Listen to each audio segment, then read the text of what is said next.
नमस्कार दोस्तों, सभी पेंशन धारकों के लिए इस वक्त की बड़ी खबरें निकलकर सामने आ चुकी है। जी हां दोस्तों, ईपीएस 95 पेंशन धारकों के लिए आई आज की तमाम बड़ी खबरों की बात इस वीडियो के अंदर करने वाले हैं।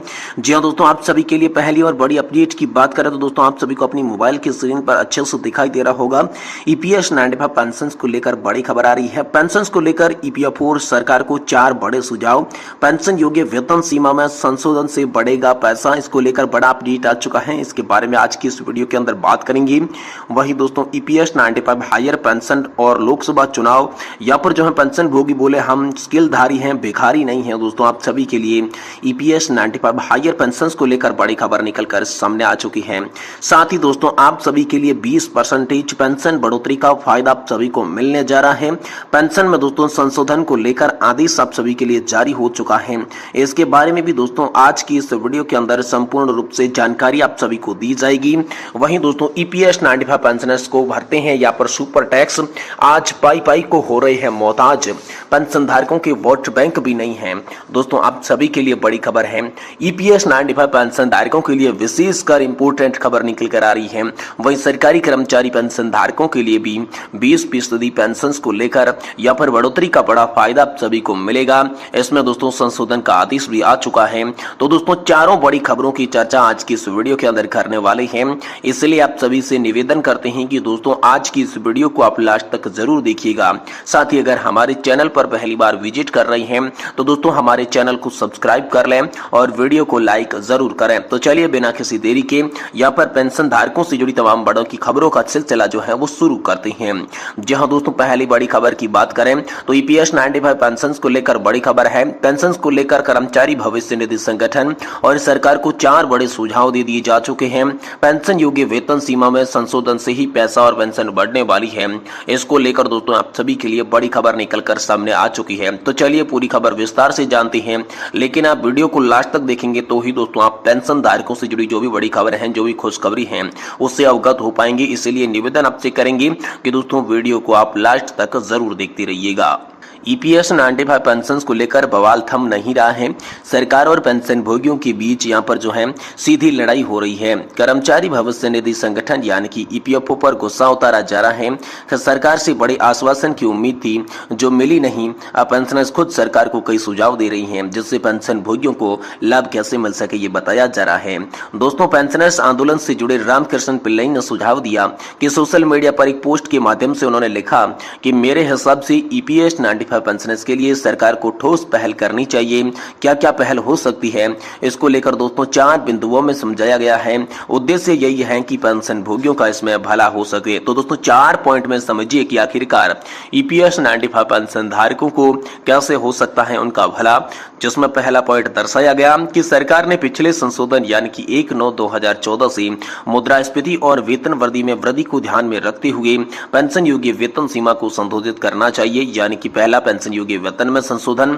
दूसरा है दोस्तों कल्याणकारी उपाय से बजटीय सहायता के साथ बुजुर्ग पेंशन धारकों को कुछ राहत देने के लिए न्यूनतम पेंशन में संशोधन किया जाना चाहिए, यानी कि न्यूनतम पेंशन बढ़ोतरी दूसरी मांग। वही दोस्तों तीसरा है नवीनतम स्थिति का पता लगाने के लिए फंड का एक्चुअली मूल्यांकन किया जाना चाहिए, यानी कि तीसरा फंड के बारे में है।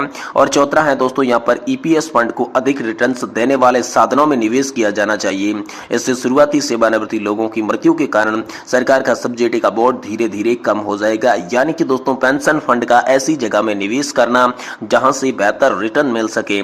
इस प्रकार के ये 4 सुझाव पेंशन धारकों द्वारा सरकार को दिए जा रहे हैं, कर्मचारी भविष्य निधि संगठन को दिए जा रहे हैं, जिससे पेंशन धारकों का भला हो सके। वही दोस्तों अगली बड़ी खबर ईपीएस 95 हायर पेंशन को लेकर निकल कर आ रही है। जी दोस्तों ईपीएस 95 हायर पेंशन और लोकसभा चुनाव को लेकर बड़ी खबर है। पेंशन भोगी बोले हम निस्किलधारी है, भिखारी नहीं है। जी दोस्तों यहाँ पर BSP retired employees welfare association ने पेंशनर्स के दर्द को यहाँ पर सबके सामने रखा है। जब दोस्तों BSP retired employees welfare association की उपाध्यक्ष एमएस शांत कुमार ने कहा कि वरिष्ठ नागरिकों को प्राप्त संवैधानिक अधिकार के तहत लोकसभा चुनाव में मतदान कर अपने हितों की रक्षा के लिए अपने वर्गीय दुश्मनों की नीतियों को परास्त करेंगे। जिले के वरिष्ठ नागरिक पेंशनर्स पेंशन भोगी ताकतों और नीतियों को शिकायत देकर अपने हितों की रक्षा कर सकते हैं। साथ ही दोस्तों मतदान करने से पूर्व वरिष्ठ नागरिकों ने अपनी वर्तमान हालत की समीक्षा की है। यह निर्णय लिया गया है कि लंबे संघर्ष के बाद मौजूद केंद्र सरकार पेंशन को लेकर अड़ी हुई है, इसलिए उन्होंने सबक सिखाने के लिए लोकसभा चुनाव में भाजपा को वोट नहीं करेंगे। ये एक संदेश हर वरिष्ठ नागरिक जन तक पहुंचाएंगे। साथ ही दोस्तों, जो पेंशन का काम करेगा वही देश में राज करेगा। जी हाँ दोस्तों, पेंशनर्स का कहना है कि देश में 15 करोड़ से अधिक वरिष्ठ नागरिकों की संख्या है। दुर्भाग्य है कि इसमें सम्मानजनक जिंदगी जीने के लिए स्पष्ट नीति नहीं है। क्या वरिष्ठ नागरिक पेंशन धारक जो इतने कम पेंशन के आपत्तिजनक या पर अपमानजनक तरीके से अपना गुजारा करने को मजबूर नहीं है? क्या सम्मानजनक जीवन लायक न्यूनतम पेंशन के अधिकार नहीं है? महंगी स्वास्थ्य सेवाएं, महंगी दवाइयां, उस पर गंभीर बीमारियों की दवाइयों पर या पर 20% से अधिक जीएसटी, रेल सफर में मिलने वाली रियायतों पर रोक, बचत पर लगातार ब्याज दरों में कटौती, बढ़ी हुई महंगाई, बेसहारा वरिष्ठ नागरिक बुजुर्गों के लिए वृद्धाश्रम का अभाव, चिकित्सा सुविधाओं की कमी भी छुपी दोस्तों नहीं है। इन परिस्थितियों में जी रही वरिष्ठ नागरिक अपनी तंग हाल वाली शासक वर्ग और उनकी नीतियों को मतदान करने के लिए पूर्व याद करेंगे। एक चुनाव के समय वोट देकर इस नारे को बुलंद करेंगे कि जो पेंशनर्स की बात करेगा वही देश में राज करेगा। साथ ही पेंशनर्स स्किलधारी है, भिखारी नहीं। जी हाँ दोस्तों, पेंशन धारकों ने उनके पेंशन के साथ खिलवाड़ कर रही है केंद्र सरकार और उनकी सभी एजेंसियों को एक सुर में कहा कि हम पेंशनधारी किसी कुशलता से लैस हैं, अर्थात हम पेंशनधारी स्किलधारी है, अपने जीवन की बहुमूल्य समय को देश की प्रगति और विकास में लगाई है। अब सेवानिवृत्ति होने के बाद हमें पेंशन देते समय भिखारी समझा जा रहा है। देश का शासक याद रखे कि हम स्किलधारी है, भिखारी नहीं है। ये बात दोस्तों हाल फिलहाल में पेंशन धारकों के द्वारा सभी के लिए की गई है। वही दोस्तों, ईपीएस 95 हायर पेंशन को लेकर बड़ी खबर है। ईपीएस 95 पेंशनर सरकार से भरती है सुपर टैक्स, आज पाई पाई को हो रहे हैं मोहताज, पेंशन भोगियों का वोट बैंक भी नहीं, जिसको लेकर बड़ी खबर आ रही है। जी हाँ दोस्तों, ईपीएस 95 पेंशन की अब सरकार बरकरार है। न्यूनतम पेंशन 1000 रुपए से बढ़ाकर 7500 की मांग की जा रही है, लेकिन सरकार और ईपीएफओ की तरफ से भाव तक नहीं दिया गया है। इस बात को लेकर पेंशनर्स खासा नाराज चल रही हैं।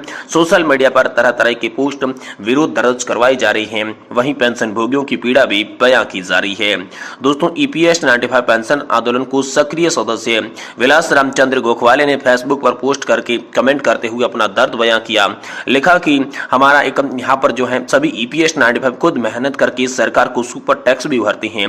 समाज में हमारी इज्जत होती थी, समाज में प्रतिष्ठा थी। आज सरकार के पास हर पेंशनर्स के कम से कम 25-30 लाख जमा है।